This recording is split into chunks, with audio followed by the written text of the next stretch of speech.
ابراهیم نووی خودکشی کرد. زندگی در تبعید داشت و قلمی که هرگز سکوت نکرد. آیا میدونید چه کسی از درون تبعید زبان طنز و تبدیل به سلاحی قدرتمند برای نقد قدرت گرفت؟ این داستان زندگی ابراهیم نوویه که هیچ وقت از حقیقت و عدالت کوتاه نیامد. ادامه این روایت ها بشنویم تا با زندگی و مرگ یک نویسنده آشنا بشیم که هیچ وقت از آرزوش برای برگشت به خونش دست نکشید. در دل تبعید ابراهیم نووی نه تنها قلم خودش را تیزتر کرد، بلکه همچنان در برابر ظلم و سرکوب ایستاد. با وجود همه سختی ها هیچ وقت از نقد قدرت در ایران دست بر نداشت. زندگی او نه فقط در نشریات بلکه در دل میلیون ها ایرانی که با آثارش همدرد بودن باقی موند. آیا اون میتونست روزی به وطنش برگرده؟ داستانش از دست ندید، چرا که صدای اون هنوز در جایی که هیچ کس جرأت بیان حقیقت را نداشت شنیده میشه.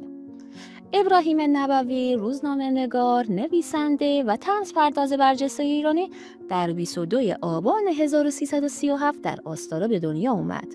تحصیلات ابتداییش را در زادگاهش تموم کرد و برای ادامه تحصیل به رشت رفت. از اوایل دهه 1370 فعالیت خودش را توی عرصه مطبوعات شروع کرد و با نشریات معروفی مثل جامعه، توس، نشاط، عصر آزادگان و بقیه روزنامه‌های تاثیرگذار اون زمان همکاری داشت. نووی به دلیل دیدگاه‌های انتقادی و پرداخت به مسائل سیاسی اجتماعی توی قالب طنز 2 بار دستگیر شد.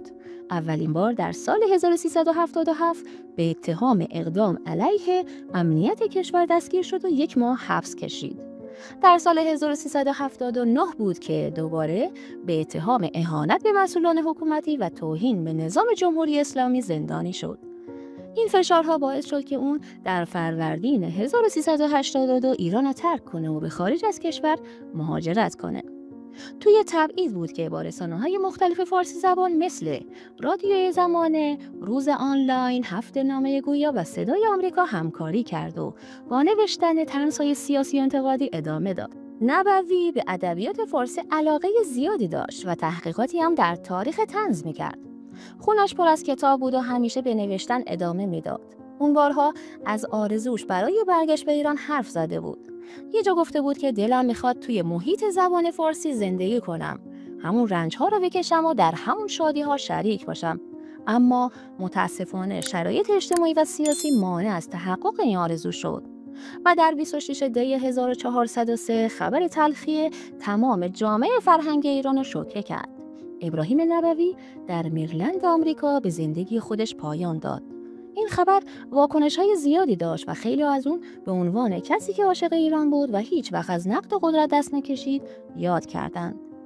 در یک مقاله روزنامه‌نگار و طنزپرداز نوشته که الان در خبرها خوندم که سید ابراهیم نووی به طور غم‌انگیزی به زندگی خودش پایان داده. طنزنویس و پژوهشگر ادبیات بود و توی خونش پر از کتاب بود و هیچ جای خونش خالی از کتاب نبود، با اینکه ناراضی بود و منتقد. اما هیچ وقت به دام بدخواهان ایران نیفتاد و حتی اونا را هم از نیش قلمش در امان نمیذاشت. نووی اونجا هم تنها بود. ای کاش مسیری برای برگشت به کشورش برای او و همه کسانی که دلشون برای ایران تنگه فراهم بشه. به همسرش و همچنین لیلا و زهرای عزیز دخترانشون تسلیت میگم. او 10 سال پیش گفته بود که علت این که قصد برگشت دارم اینه که میخوام به کارهای مهم و اساسیم از جمله تحقیقات ادبی درباره تاریخ طنز بپردازم. رمان‌ها و داستان‌های کوتاه هم را منتشر کنم و توی فضای فرهنگی ایران زندگی کنم. این یه نعمت بزرگه که صدای اطرافت فارسی باشه. مشکلم اینه که میخوام توی محیط زبان فارسی زندگی کنم. همون رنج‌هایی که مردم میکشن را بکشن و در همون شادی‌ها شریک باشم. متاسفانه افرادی که دلشون برای این خاک میتپه و دوست ندارن توی بازی‌های سیاسی اون طرف دنیا وارد بشن، تحت فشار و طرد شدن قرار میگیرن و مصداق همون جمله‌ای که از اینجا رانده و از آنجا مانده میشن. دولت و حکومت باید فکری جدی برای این افراد بکنن. به نظر شما آیا زندگی ابراهیم نووی فقط یه داستان توی تاریخ باقی میمونه یا یه یادآوری از حقیقتی فراموش شده؟ اون نه تنها با قلمش بلکه با قلبی پر از آرزو برای برگشت به سرزمینش زندگی کرد. آیا واقعا امکان داشت که دوباره به خونش برگرده؟ حقیقتش رو توی این داستان پیدا کنید، چرا که مرگ او تنها پایان یک زندگی نبود بلکه شروع یه سوال باقی مونده است. خب دوستان، ممنونم که تا اینجای ویدیو با من همراه بودین. اگر از این داستان خوشتون اومد و دوست دارید درباره شخصیت‌های الهام بخش و بزرگ دیگه‌ای بدونید، حتما این ویدیو رو لایک کنید. کانالم سابسکرایب کنید و زنگوله هم بزنید که اولین نفری باشید که ویدیوهای بعدی رو میبینید. تا ویدیوی بعدی، خدا نگهدار.